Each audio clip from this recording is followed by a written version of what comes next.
First, we will go to James Lynch with the score. James, go ahead. Damn, James, you just bounce on your boy or what? Still here. Can you hear me? Oh, okay, all right, now I do. All right, sounds good. How did the rest of camp go? Because when we last spoke, I know you did part of your camp at Extreme Couture when the fight was first scheduled, and then you did the rest back home. How did everything go?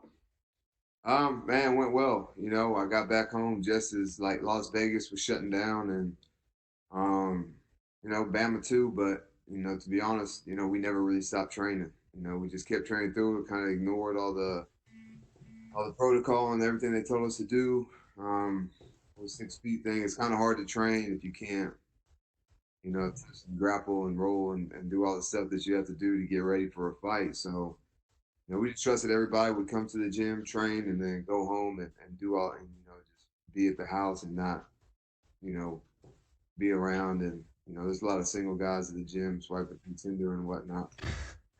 Hold off on that until after the fights, and you can go do all that other good stuff. And I saw, if anyone follows you on Instagram, I know obviously Walt Harris you got to work with. I saw Julian Marquez as well. Who else did you get to work with as far as bodies in the gym, helping you get ready for this fight? Yeah, Julian came out for like 2 or 3 weeks. Walt's, we train at the same gym, so I always get to work with him. So this is the first time since like 2012 that him and I have been on the same card. I think I was still an amateur um, the last time that we fought together. So I think this fight, on top of everything else that happened and is going into this fight, is a little bit extra special for at least myself, and I'm sure Walt as well. Have you sort of visualized the fight without fans, and how do you think that will, impact you in the fight? And I'm sure you've noticed too that you can probably hear the commentators as well. Is that something you're factoring in? Not really so much the commentators, whatever they got going on, but yeah, luckily for myself, when I was fighting on the local circuit and as an amateur, there weren't very many people in the stands, so I have a little bit of experience fighting in front of empty arenas, essentially, but yeah, I don't think it'll be a factor too much. Everybody's got to fight under the same circumstances and same, situations. So it's the one who handles those situations best is the one that's going to have a leg up in these fights. And I think stylistically, this fight with Jocko, very action packed. I think both of you guys will probably end up staying on the feet. How do you envision the fight playing out? Because obviously both of you are very experienced in the octagon. Um, I don't think he likes the pressure too much, and that's like the only thing that I do like really well is move forward and pressure and fight with a lot of toughness and grit. So, um, yeah, plan is just to move forward, make them uncomfortable, and just over time, just watch them melt. And last one, I saw that TikTok video you playing Rock'em Sock'em Robots with Walt Harris. How much money did you lose? Ah, man, he took all my money. He took every penny, man.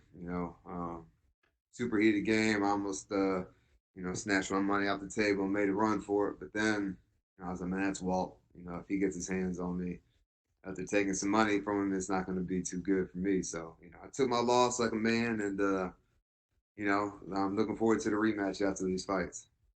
Thanks, Eryk. Appreciate it. Thank you. Next, we'll go to Nolan King with MMA Junkie. Nolan, go ahead. Hey, Eryk.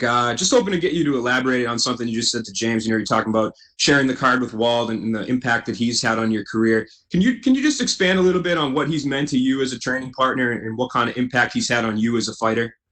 Yeah, Walt was my introduction to MMA. The very first day I walked into an MMA gym, I had been doing a little jujitsu elsewhere, but I thought that maybe I want to fight. So I walked into the gym. I walked into his gym at the time, and you know, his coach at the time, very non-competent uh, corner. He just walks up to me and was like, "Hey, uh, can you fight?" And just like every other bozo on the street, I grew up fighting. Gritty guy, tough guy.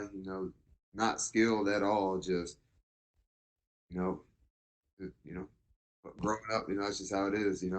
And then I was like, "Yeah, I can fight." And he's like, "Okay, cool." He handed me a pair of boxing gloves. I don't even think I had a mouthpiece. And he was like, "Go ahead and get in the ring." And I was like, "All right, cool." I get in there, and then Walt gets in there. And man, I knew who Walt was, but I didn't know Walt like that. We just had a mutual friend, so they arranged for me to go to the gym, and I showed up, and he was my first experience with MMA, and needless to say, a 5 minute round, probably 4 minutes and 57 seconds of it, I spent the whole time, in the corner, getting beat up in the most. Like he's a gentle giant, man. He really is. He's got a heart, a giant heart. So in the most, in the nicest way possible, he beat me up. And man, I just fell in love with the sport right then and there. And I just feel like there was a whole new skill set that I had to learn. I just felt it'd be a lot funner to be on the other side, to be on the giving than the receiving side of those things. So, yeah, I don't think if I have that experience, I don't think that I have an MMA career. And listening to you talk, he's obviously somebody that means a lot to you in your career. And how important is it to you or how important do you feel it is for you to be able to go out there and set the stage, especially given what this night means and everything that he's gone through? It's super important. Every fight is. I try not to put like more emphasis on one fight than the other because every fight I feel like is just as important as the last one because the last one was what got you to where you are now, and this one's going to get you to where you're trying to go. So, but having him, here, having him get ready, push you to that next level, because he is, highly, highly, highly skilled, especially on the feet. Definitely has the fastest hands. I think from the middleweight, light heavyweight, and heavyweight division, I don't think anybody has faster hands than he does. So, as he's honing in and dialing these things in and getting ready and for a fight himself, it just makes me that much sharper and much more prepared. My last question for you: do you feel like there's maybe a little extra, motivation for you guys to keep on winning? That maybe after this pandemic clears and we can go back to having fights in arenas, that maybe the UFC can go back to Alabama and hold a show with you two? I hope so. I think if we go out there and we both get finishes in devastating fashion as we're both accustomed to doing, I think that the UFC comes to Birmingham or wherever in Alabama, it's going to be a sellout event, and everybody, the whole southeast, I think, will come in, travel, spend money, ticket sales, views, all that good stuff. So, yeah, I think that Alabama's an untapped market. The UFC hasn't been there in a really, really long time. So, I think with two guys from the state, having a lot of success in the sport at the time, that a lot of people would show up and support it. Appreciate the time, Eryk. Thanks, man. Thank you. Next, we'll go to Damon Martin with MMA Fighting. Damon, go ahead. Hey, Eryk, kind of following up on what Nolan said there with Walt. I mean, I kind of feel like the entire world is rooting for Walt this weekend, with everything he's gone through. But how do you manage those emotions as his teammate and for yourself? Because there's no way to deny this is going to be an emotionally charged fight for him, and it kind of bleeds over to you as well as his friend, his teammate. Like, how do you deal with that emotion? Do you use it? Do you not want to think about it? Like, how do you deal with that? I mean, it's kind of hard to ignore the elephant in the room. Everybody knows what happened. Everybody knows. But I will say that him being in the gym, I think, when he's in the gym, he's one of the guys, man. We make fun of him. He talks trash, and there's a lot of camaraderie that goes into this. So, we all kind of took that hit, and his daughter has babysat my children before, so I think it's a little personal for everybody in the gym, and but I think the camaraderie and being around the fellas and the coaches and training, kind of helps get your mind off those things, and there's no telling what the emotions are going to be like on fight night. But I think right now everybody's focused, dialed in, and on the things that they need to be focused and dialed in on. But I think it would be very ignorant of me to say that on fight night, the emotions might be a little bit different. But we're not there yet, so I can't tell you how he's going to feel or how I'm going to feel. But right now, I think everything is calm, cool, and collected, and a couple of assassins, and go out there and put in work on Saturday. Yeah, you've bounced. You went to light heavyweight for a few fights, and now obviously you're back at middleweight. We have seen a lot of guys find success, moving up a division lately, which is something we didn't really see a few years ago. Usually it was cutting weight. We'd be talking about you trying to make welterweight, to find success there, things like that. But you obviously went to war with Thiago Santos, a guy who took John Jones to a split decision. Like, are you in it? Are you considering yourself in between? Like, would you consider more fights at light heavyweight? Are you happy at middleweight? Like, how is that weight cut for you? Yeah, the weight cut's never fun, but man, this is the thing. I'm down to fight whoever, whenever. Like, I think the world knows that. The UFC knows that. My coaches, my corners, my teammates, everybody knows that. But I think for my career, middleweight is the way to go because, like, the fight is always on my mind when I'm fighting in middleweight. Because I have to cut weight, so when I can't. I'm always conscious, like 24 hours a day, of what I'm doing with my body and my mind.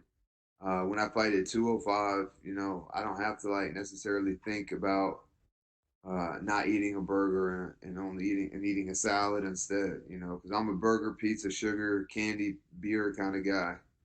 In between fights, man, you probably wouldn't even recognize me in between fights, but I think the discipline and effort that I have to put out to make weight in and of itself gives me an edge on the fight, in the fight, because when fight time comes around, it's like, man, you put in all this work, you put in all this, and it's not just physical, it's mental too. You put in all this work, um, you just can't let fight slip away like that. And when I fight at 205, I just feel more locked, or excuse me, when I fight at middleweight, I just feel more locked in mentally, which I think is a huge aspect that I think that now the fighters are starting to realize that, uh, about the mental preparation and how much, it can benefit you when the actual fight comes. When I fight at 205, when I leave practice, I really don't think about the fight anymore. If I want a burger, I can go get a burger. If I want a hot dog, I can go have a hot dog. I don't drink, but drink too much during fight camp, so that's not an issue. But yeah, I'm just more locked in mentally at middleweight. So what's your favorite food to have after a weight cut? Like I said, man, I'm a burger, pizza, anything with like grease. Like before I met my wife, people don't believe me, but man, candy and fast food was like 80% of my diet. Like gas station candy and you know stuff like that, Skittles and soda and I just I eat like a child, man. In between fights. So, she really like dialed me in, and I think like even aesthetically, you can see the changes in the diet because I've always trained just as hard, all that good stuff, but now the diet and nutrition is behind it as well. So the weight cut isn't like I'm not like dead, in the sauna or whatever. It's much easier to make weight, doing it over time, the way she has me do it, rather than when I was doing it by myself. I was just trying to cut all the weight in the last week, and wonder why I only have 3 minutes of stamina left, in a fight. And last question, I'm curious because I think a lot of people forget, for all the experience you have in the UFC, you're only 4 years into your career. But as a guy who comes from college football, Dominic Reyes had said something interesting leading into his John Jones fight, where he talked about the super athlete guys coming from sports like football or baseball or basketball, and having success in MMA. We're so used to martial artists, guys who start out in karate or wrestling even, and then making the move into MMA. Do you buy into that, to that super athlete? We are seeing more and more of that in the sport. Guys like yourself, Dominic. Obviously, we've seen Greg Hardy have success in the UFC. We've had football players and guys make the move into MMA, but you guys, you play for the University of Alabama, obviously one of the best programs in the world. I'm an Ohio State guy, but that's neither here nor there. But but I mean, do you think we're going to see more of that? Do you think we're going to see more of that super athlete kind of make an impact in this sport? Yeah, I wouldn't classify myself as a super athlete. Greg Hardy, first round draft pick, Pro Bowler, super athlete. Dominic Reyes, like his boxing, his footwork, Like these guys are super athletes. I would consider myself an athlete by trade. You know, I'm not a guy who's just gonna pick up a basketball and 360 windmill dunk it. I'm not gonna hit a home run. I'm not gonna, you know, every athletic accolade that I have or level that I've achieved, you know, I've got off the sweat of my brow. And you know, it's almost, for me, it's almost insulting to get cast into that super athlete category because, like I said, I'm an athlete by trade. You know, I wake up at, you know, 5 in the morning, train all day, and, you know, watch film when I was in school, and, you know, I still do now. But, you know, yeah, you know, I was the guy who, you know, was up early and, you know, first in, last out kind of guy. Um, my whole life, you know, when everybody else was asleep or, you know, even in high school, you know, even after football was over, I would still go to school early, you know, lift weights, run, you know, do all that and then do it again after school. So, you know, I'm not one of those guys that can, and I'm not saying that Greg Hardy and Dominic Reyes is one of these guys, but I'm not one of those guys who can, you know, sleep till noon, wake up. Like I know a guy, who played in the All American game with Ted Ginn Jr. And he said at 7 o'clock in the morning, Ted Ginn Jr. woke up, didn't even stretch, put on his cleats, and ran a 4.3 at this All American Army All American game combine, whatever. That's never going to happen for me. You know, I'm the guy who's got to get up, you know, work out all day and train and you know, eat right and do all that other good stuff. So yeah, I would say I'm an athlete by trade and not a super athlete. You know, I had to work really really hard to for everything that I got. Thanks, Eryk. Appreciate it. Thank you. All right, Eryk, that's all we have for you. Thank you so much. Appreciate it. You guys have a good one. You too.